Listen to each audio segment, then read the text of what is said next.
की शुरुआत 1918 में हुई, जहाँ पहली जंग तकरीबन अपनी आखिरी मरहले पर थी। हमें टेक्सास में एक लड़की दिखाई गई जिसका नाम पर्ल होता है, जो यहाँ अपने मॉम डैड के साथ रहती है। वैसे तो ये फैमिली जर्मनी में रहती थी, पर अभी लोग यहाँ आकर शिफ्ट हो गई हैं, क्योंकि पर्ल का हस्बैंड एक आर्मी सोल्जर है जो अपने मुल्क के लिए उस जंग में लड़ने गया है। यहाँ पर्ल के डैड पूरी तरह से पैरालाइज्ड हैं, यानी उनके हाथ पाँव जिस्म काम नहीं करते, वो बेचारे ऐसे पड़े रहते हैं। पर्ल की मॉम अपने फार्म और अपने पूरे घर को संभालती है। वो पर्ल को कह रही थी कि तुम हमारी इकलौती बेटी हो, इसीलिए पूरे फार्म की जिम्मेदारी तुम्हारी है, तुम उसकी देखभाल किया करो ठीक से। यहाँ हमें पता चला कि उसे थिएटर देखने का बहुत शौक है, इसीलिए जब भी उसे मौका मिलता है वो चुपके चुपके थिएटर देखने चली जाती है। साथ ही उसे डांसर बनने का बहुत शौक है, इतना शौक कि उसे जुनून है कि मैं भी कभी ग्रुप के साथ डांस करूँ। उसने इस बारे में कई बार अपनी मॉम को बताने की कोशिश भी की, पर हर बार उसकी मॉम ने ये कहकर मना कर दिया कि नहीं, मैं ऐसा नहीं चाहती, अपने शौक को मार लो, क्योंकि मैं चाहती हूँ तुम अपने फार्म की, अपने डैड की देखभाल करो जो बीमार है। जिस पर पर्ल सोचती है कि मेरा सपना तो बहुत बड़ा है, जिसके रास्ते में मेरी फैमिली और मेरा फार्म आ रहा है, जिस वजह से ज़हनी तौर पर अब वो भी डिस्टर्ब रहने लगी थी। इसीलिए उसे जब भी मौका मिलता वो अपने फार्म के जानवरों को मारती थी और तो और अपने डैड को भी परेशान किया करती थी जब उन्हें खाना खिलाती। अब ये उसकी तो बहुत बुरी आदतें थी, पर इसके अलावा उसे नशा भी लग गया था। सिगरेट, शराब, हर किस्म का नशा कर लेती थी। उसका ज़हन अजीब कुछ इस वजह से भी था क्योंकि वो अकेलापन महसूस करती थी, इसलिए जब भी उसे लगता कि मेरा कोई भी नहीं है तो वो अपने हस्बैंड के खत पढ़ लेती है। लेकिन जैसे तैसे करके वो अपने काम और शौक दोनों को टाइम दे रही थी। जैसे कि फार्म के सभी काम खत्म करने के बाद वो थिएटर देखने चली ही जाती थी। एक दिन उसकी मुलाकात थिएटर के डायरेक्टर से हुई, जो पर्ल को देखता ही रह गया क्योंकि वो उसे बहुत खूबसूरत लगी। वो पर्ल से बातें करने लगता है। बातों ही बातों में पर्ल उसे बताती है कि मुझे डांस करने का बहुत शौक है, मैं एक डांसर बनना चाहती हूँ। जिस पर डायरेक्टर कहता है कि अगर तुम्हें इतना ही शौक है तो तुम एक शो मेरी तरफ से देख सकती हो, जिसके तुम्हें पैसे नहीं देने पड़ेंगे। लेकिन पर्ल ने मना कर दिया, ये कहकर कि नहीं, अभी नहीं, फिर कभी देख लूंगी। दरअसल वो थोड़ी शर्मीली थी। इस पर डायरेक्टर उसे कहता है कि मुझे जहाँ तक लगता है तुम एक बहुत अच्छी डांसर बन सकती हो और शर्माओ मत, ये रखो मेरी तरफ से। इतना कहकर वो उसे कैमरा की नेगेटिव रील काट कर देता है। पर्ल उसे बता देती है कि मेरे हस्बैंड जंग लड़ने गए हुए हैं, जो कहकर वो यहाँ से अपने घर जाने के लिए निकल गई। आज वो बहुत खुश थी,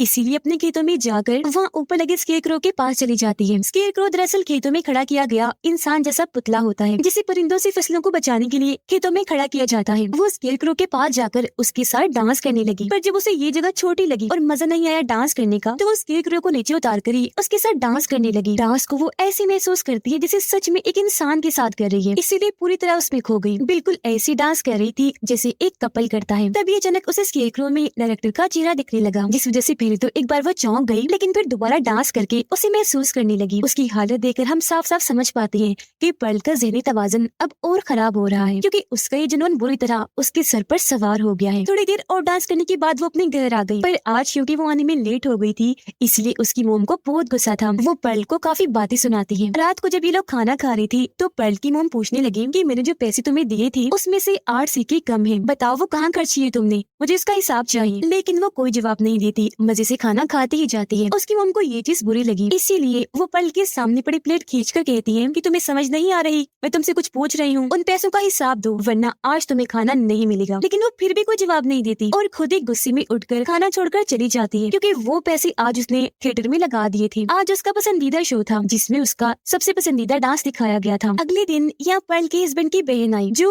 अमेरिकन थी, बहुत खूबसूरत दिख रही थी। उसके पहनावे से लग रहा था कि वो काफी अच्छी फैमिली से है, उसकी माली हालत बहुत अच्छी है। वो पर्ल को बताती है कि 2 दिन बाद यहाँ एक चर्च में ऑडिशन है, जिसमें बहुत सारी लड़कियाँ डांस करके दिखाएंगी और उन्हीं में से बेहतरीन डांसर्स का चुनाव किया जाएगा। जिसको भी चुना गया बेहतरीन डांसर के तौर पर उसे 7 शहरों की सैर करवाई जाएगी।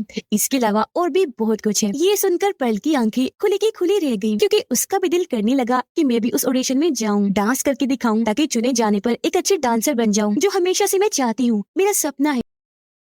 उसके हस्बैंड की बहन कहने लगी कि मैं भी यहाँ ऑडिशन देने ही आई हूँ, पर मैंने इस बारे में किसी को कुछ नहीं बताया। पर्ल कहती है मेरा भी दिल कर रहा है, मैं भी डांसर के लिए ये ऑडिशन देना चाहती हूँ। इस पर वो कहने लगी कि ठीक है, आज ना तुम भी, पर किसी को बताना मत। उसके जाने के बाद पर्ल बहुत ज्यादा खुश नजर आ रही थी, क्योंकि उसके पास एक मौका आ रहा था जब उसका वो सपना पूरा हो सकता है जो हमेशा से उसके दिलो दिमाग पर सवार था। रात को थिएटर जाकर डायरेक्टर से मिली, उसे बताती है कि मेरा एक ऑडिशन है, पर मेरे अंदर इतना कॉन्फिडेंस नहीं है कि मैं किसी के सामने डांस करूँ, क्योंकि मैंने आज तक कभी ऐसा किया ही नहीं। मुझे किसी भी हाल में वहाँ कामयाब होना है, लेकिन मेरे अंदर इतनी हिम्मत नहीं, तो मुझे नहीं लगता ऐसा कुछ हो पाएगा। जिस उनका डायरेक्टर उसे समझाने लगा कि तुम दिल छोटा मत करो, मुझे उम्मीद है तुम वहाँ बहुत अच्छा करके दिखाओगी, क्योंकि वो दरअसल उसकी उम्मीद बढ़ा रहा था, उसके अंदर कॉन्फिडेंस पैदा कर रहा था। साथ ही वो उसे यहाँ एक ऐसी फिल्म भी दिखाता है जो उस वक्त थिएटर में दिखाने की इजाजत नहीं थी, क्योंकि उसे गैर कानूनी माना जाता है। वो बच्चों की देखने की फिल्म नहीं थी, उसका मकसद सिर्फ ये था कि मजीद पल के अंदर कॉन्फिडेंस आए। साथ ही वो उसे समझा भी रहा था कि तुम्हें कभी अपने सपनों को पीछे नहीं छोड़ना, हमेशा उनका ये सोचकर पीछा करती रहना कि एक ना एक दिन उन्हें पूरा कर ही दूंगी, फिर चाहे इसके लिए तुम्हें कुछ भी करना पड़े। पर्ल कहती है कि मैं भी ऐसा ही चाहती हूँ, लेकिन अपने सपने को पूरा करने के चक्कर में मैं अपनी फैमिली को नहीं छोड़ सकती, उन्हें मेरी जरूरत है। जो कहने के बाद वो अपने घर आ गई। रात को पर्ल अपने हस्बैंड की तस्वीरें देखने लगी, क्योंकि वो उसे बहुत याद कर रही थी। वो सोचती है कि आज इस मुश्किल घड़ी में मुझे मेरे हस्बैंड की जरूरत है, जो मेरे पास है ही नहीं। साथ ही वो यहाँ इतनी खुदगर्ज होकर ये भी सोच रही थी कि मेरे सपने के रास्ते में मेरी फैमिली आ रही है, इसीलिए कुछ ऐसा हो कि वो मर जाए। अगले दिन वो अपने डैड को झील किनारे ले गई,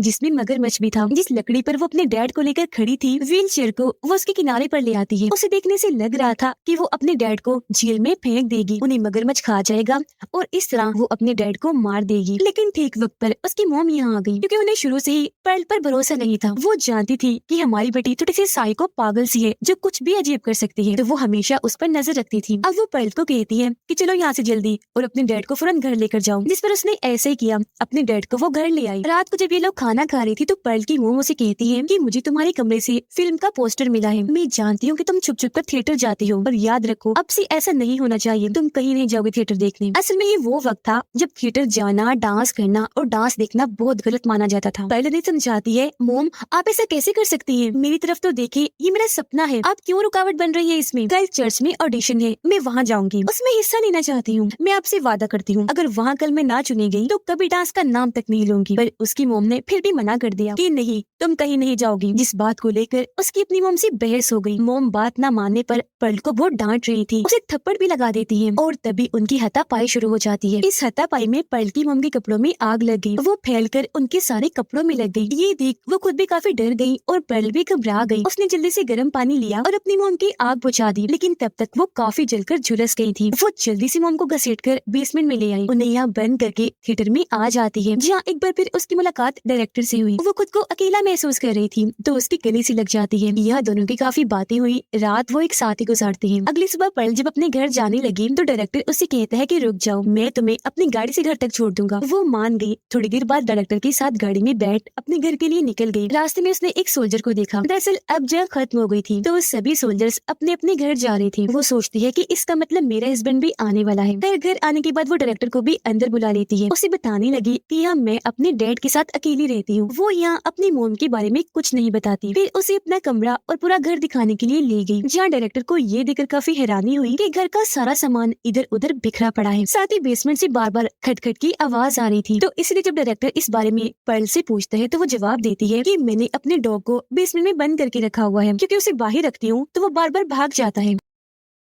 अब पर्ल को महसूस हुआ जैसे डायरेक्टर को कोई गड़बड़ लग रही है, तो वो उसका ध्यान भटकाने के लिए उसे शेड में ले गई, जहाँ उसने अपने सभी जानवरों को रखा हुआ था। वो बारी बारी सब जानवरों के नाम बताती है। डायरेक्टर पूछता है और तुम्हारे डॉग का उसका क्या नाम है, जिस पर वो बिना सोचे समझे बोल देती है कि मेरे पास तो कोई डॉग है ही नहीं। हालांकि कुछ देर पहले उसने बताया था कि मैंने अपने डॉग को बेसमेंट में बंद किया हुआ है, और ये बात डायरेक्टर ने भी नोटिस कर ली, तो उसे भी अजीब महसूस होने लगा। पर्ल को जब एहसास हुआ ओ गॉड ये मैंने क्या बोल दिया, गलती हो गई, तो कुछ देर के लिए वो भी शांत रही। उसे ऐसा देखकर डायरेक्टर को भी और अजीब लगने लगा। वो कहता है अच्छा पर्ल मैं चलता हूँ, मुझे कोई जरूरी काम है, तुम ऐसा करो अपनी डांस प्रैक्टिस करो ताकि वहाँ अच्छे से करके दिखाओ। उसके जाने की बात सुनकर पर्ल को लगा कि इससे मेरे ऊपर शक हो गया है, जब ये यहाँ से जाने की बात कर रहा है, अगर ये बाहर गया तो मेरे बारे में सबको बता देगा और फिर मेरे लिए खतरा बन सकता है। इसलिए वो गुस्से में पूछती है ये तुम अचानक जाने की बात क्यों कर रही हो, तुमने यहाँ कुछ देखा है। इस पर डायरेक्टर कहने लगा कि नहीं बाबा मैंने कुछ नहीं देखा, रिलैक्स रहो, मुझे काम है बस इसीलिए जा रहा हूँ। लेकिन पर्ल को उसकी बातों पर अभी भी यकीन नहीं आ रहा था, इसीलिए उस पर चिल्लाने लगी। अब उसका ये रूप देखकर तो डायरेक्टर भी और डरने लगा, इसीलिए वो अपनी जान छुड़वाकर जल्दी से गाड़ी में आकर बैठ गया यहाँ से जाने के लिए। लेकिन तभी बाहर पर्ल आई जो उसके सीने में नोकदार बेलचा घुसा देती है। उसका बहुत तेजी से खून निकलने लगा,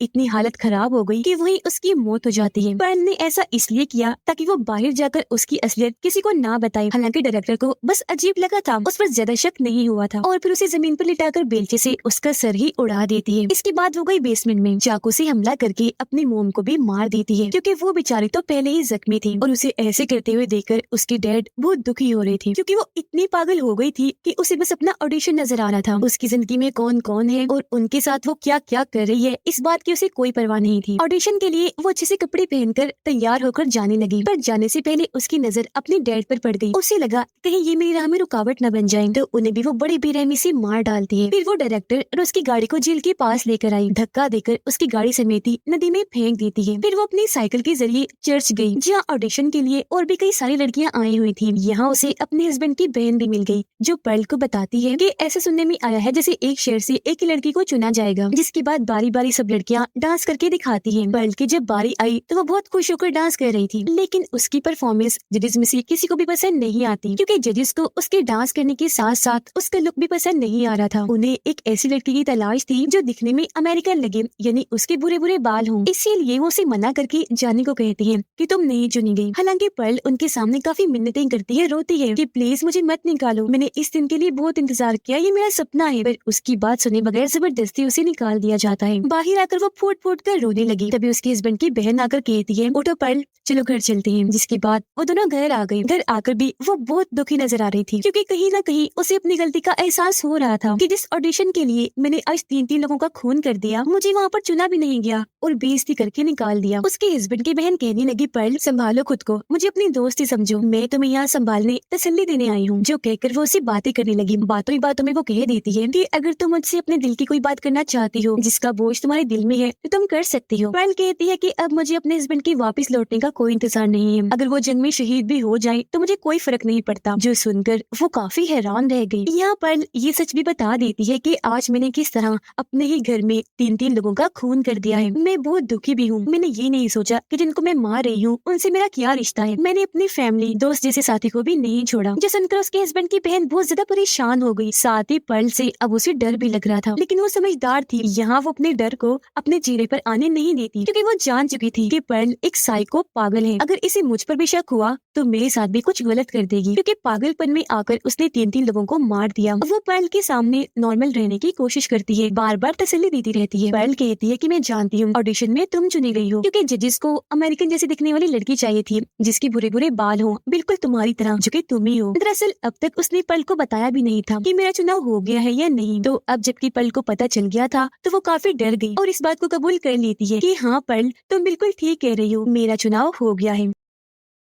ये बताते बताते वो उठ खड़ी हुई, दरवाजे के पास आ गई ताकि यहाँ से निकल सके। फिर कहती है कि मुझे मेरा चुनाव का इनाम दिया जाएगा, अगले ही हफ्ते मैं 7 शहरों की सैर करने के लिए चली जाऊंगी। ये सुनकर पर्ल को उससे बहुत जलन होने लगी, क्योंकि ये उसका सपना था, जुनून था, जिस चक्कर में उसने अपनी पूरी फैमिली और डायरेक्टर को भी मार दिया जो उसका दोस्त था। पर आज उसके इस सपने को उसके हस्बैंड की बहन जीने वाली थी, जो सोचकर उसकी जलन बढ़ती ही गई। वो किसी तरह बाहर आ गई और यहाँ से जाने लगती है। तभी उसके पीछे पीछे पर्ल भी आ गई, जिसने हाथ में कुल्हाड़ी पकड़ी हुई थी। कुल्हाड़ी देखकर वो डर गई, अपनी जान बचाने के लिए यहाँ से भाग जाती है, लेकिन ज्यादा दूर तक नहीं भाग पाती, क्योंकि पर्ल जो कि लगातार उसका पीछे कर रही थी, आखिर उसे पकड़ ही लेती है। उसकी कमर में कुल्हाड़ी घुसाकर उसकी जान ले लेती है। ऐसे करने के बाद वो हर रोज की तरह अपने मोम डैड के साथ खाने की टेबल पर बैठकर दुआ कर रही थी। उसके सामने उसके मोम डैड तो हैं, पर जिंदा नहीं, मरे हुए, क्योंकि उसने दोनों की लाशें सामने रखी हुई थी। पर्ल यहाँ भी रो रही थी और अब वो पूरी तरह पागल हो गई थी, लेकिन कहीं ना कहीं उसे अपनी गलती का पछतावा था कि अपना सपना पाने के लिए मैंने कितनी बड़ी गलतियां कर दी। जबकि उसकी मोम हमेशा उसे समझाया करती थी कि बेटा कभी भी बढ़ चढ़ के सपना मत देखो, जो कुछ भी तुम्हारे पास है उसके साथ ही खुशी से सब्र शुक्र करके जियो, अपनी उसी चीज को बेहतर से बेहतरीन बनाओ। लेकिन वो तो अपना सपना पूरा करने के लिए इतना खो गई कि उसने इस जुनून में 4-4 लोगों को मार दिया और आखिर में खुद भी पागल हो गई। जिस पागलपन में वो अपनी फैमिली को अब बेहतरीन बनाना चाहती है, टेबल पर बैठकर अपने हस्बैंड के आने का इंतजार करने लगी। अगले ही दिन उसका हस्बैंड आ गया, लेकिन ये देखकर काफी हैरान रह गया कि टेबल पर पर्ल के मोम डैड की लाशें पड़ी है। इससे पहले वो कुछ समझता, यहाँ पर्ल आ गई, जिसके चेहरे पर अजीब सी मुस्कुराहट थी। बोलती है आ गए आप, मैंने कितना इंतजार किया, हमेशा आपकी राह देखी, आ जाए खाना खाते हैं। यहाँ वो मुस्कुरा तो रही थी, पर ऐसा लग रहा था जैसे अपना दर्द छुपाने की कोशिश कर रही है। तो इस कहानी से हमें ये सबक मिला कि हमें अपने सपनों के पीछे इस कदर नहीं भागना चाहिए कि उसे हासिल करने के चक्कर में हम अपना वो सब कुछ खो दें जो पहले से हमारे पास मौजूद है, जो हमारे लिए हमेशा बेहतरीन था। इसके अलावा इंसान को प्रैक्टिकल हकीकत पर यकीन रखने वाला होना चाहिए। ये कहानी इधर ही खत्म हो जाती है।